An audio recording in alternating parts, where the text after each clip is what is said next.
We now return to The Culture with your host, Mr. Irrelevant, 7 Mitchell.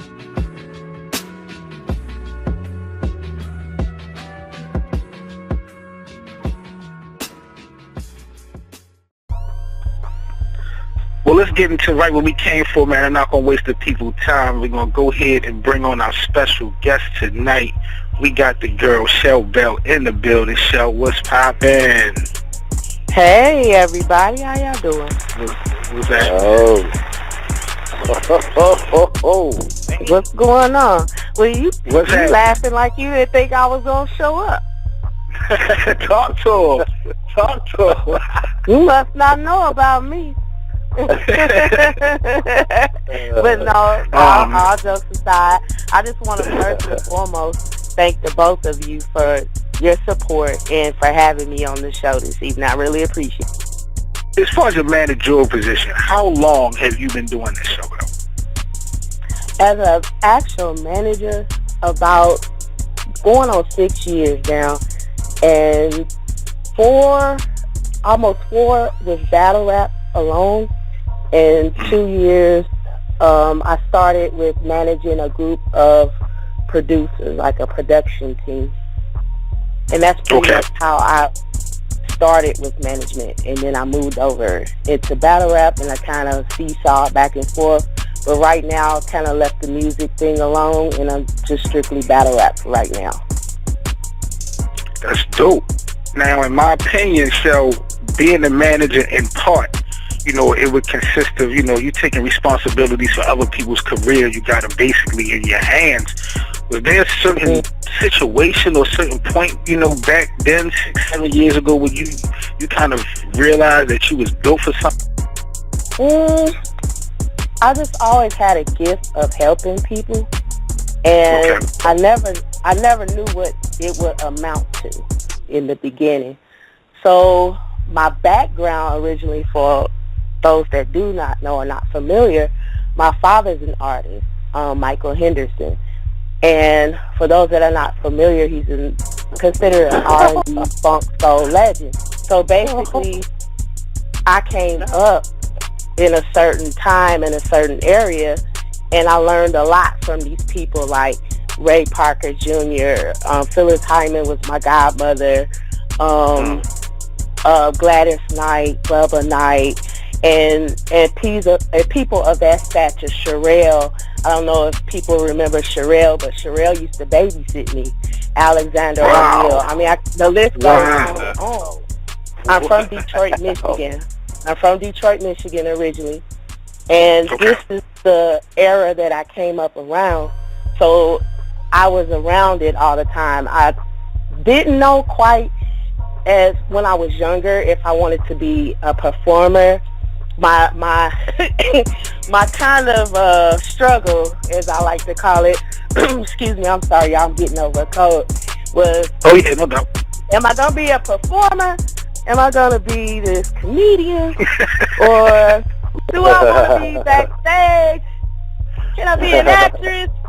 You know, like when you have these talented people around you, and your dad is who your dad is, and Miles Davis and all these folks, and you just like, man, I want to do that too, you know. But as the years went on and the more experience of life I was able to get, I just decided I think I'm better off helping people than being actually out front. So that was the first step in it. And my first goal was to be an A&R rep. That's what I wanted to be, what I thought I wanted to be. And I just really like the personal one-on-one dealing with people, because not many people can do it. It's not an easy thing to do. You have to, if you really care about who you help and who you set goals with, and who you, like you said, you have their career in your hands. Basically, you're a representation of each other. If you really care about them, you have to know things about them personally and professionally. And you have to work on them as a person first before they can be successful as an entertainer or a professional in the world, or whatever the case. I'm so glad that you decided to take this route. Just as a battle rap fan, just as a real supporter of the battle rap culture, what you have brought to the table, who you have been working with, they have been really bringing it consistently, you know what I'm saying, from Danny on down. So, I really appreciate, I'm glad that you really took that, that lane. But how hard is it for you to kind of keep a balance with all the artists that you have, you know what I mean, and kind of try to, keep it a level, playing field as far as the attention that you have to give? How tough is that? Well, first and foremost, I think I was blessed with the best group of people ever in life. Like, they're so talented and so level-headed. Like, things that go on in their personal lives, like, we deal with it. Sometimes I may talk to them every day, you know what I'm saying, because things go on. And then we talk business, and then we're done with it. But then there's a stretch of time where I don't talk to them for a few days. And I just thank God that they're so level-headed, because we're to the point now where I don't have to hold their hand per se. They can handle things on their own. You know what I'm saying? They only need me for minimal things. Now, in the beginning, it was like that. Okay, I had to manage my time. Okay, this day would be for a high double. This day would be for Danny. This day would be for J-Rel. This day would be for, at that time, I still had Just Juice. So I was, managing my time. Each person had the day that I would check in on them. We would lay our plans of what we would do, and we pretty much would have to stick to our plans. Now, lucky for me, I had a great group of guys or gentlemen at that time that were serious about their craft and followed through on the plans that we laid out. Some plans did not work, but the things that hit, they kept on with it. So it's all about time management with that. And now, like I said, at the point, we've grown so much to where I'm really falling back now, because my goal with them is to build them as businessmen and businesswomen, entrepreneurs. I would like to see them be their own bosses. You know what I'm saying? And then I can fall back, and then you're in charge of your destiny. And if you need advice from me or anything, I'm there. You can call me. It's not a problem. So that's pretty much where we're leading to right now. Now, Chelle, let me ask you this. Okay. There's a lot of up and coming people that are inspiring to be managers and be in positions in battle rap. Any advice that you would give to them? First of all, make sure that working with people is something that you can do. Handling different personalities and being available at times that you may not want to be available. Like, it's a lot that goes into this that those newbies, so to speak, or the people kind of looking on the outside, looking from the outside and not realizing that a whole lot more work goes into what you may see a battler do for 9 minutes on the stage. Like, it was months before we even got to that. And you have to really ask yourself those personal questions. Are you good with people? Are you willing to put up with people? Basically, once you take this person in, it's like they're your family. You're combined at that point, regardless of what you may say or think. They are like your family, and if you don't treat them that way, then this is not the... Like I like to tell people, it's all in what you make it. Don't let somebody tell you can't do something. You can do something. You make it in your own way.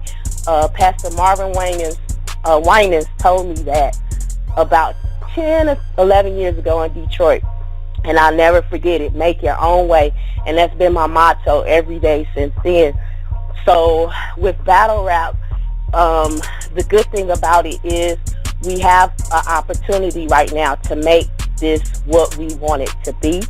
So if you come in with great intentions and you're serious about what you're doing, there's no telling what you can do. You may have your discouragements in the beginning where it's not as successful as you would like it to be, but hey, if you keep on going, just go back to the drawing board, keep working on it, whatever it is that you're trying to do.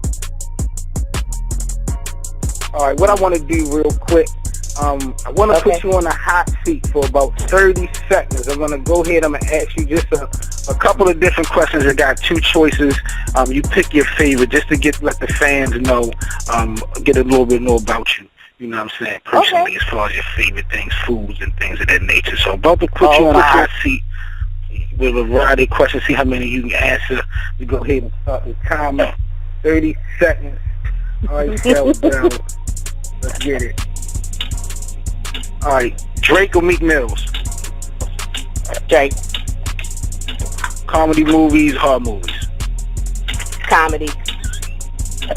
Pizza, chicken? Pizza. R&B or hip-hop? R&B. Thanksgiving or Christmas? Neither.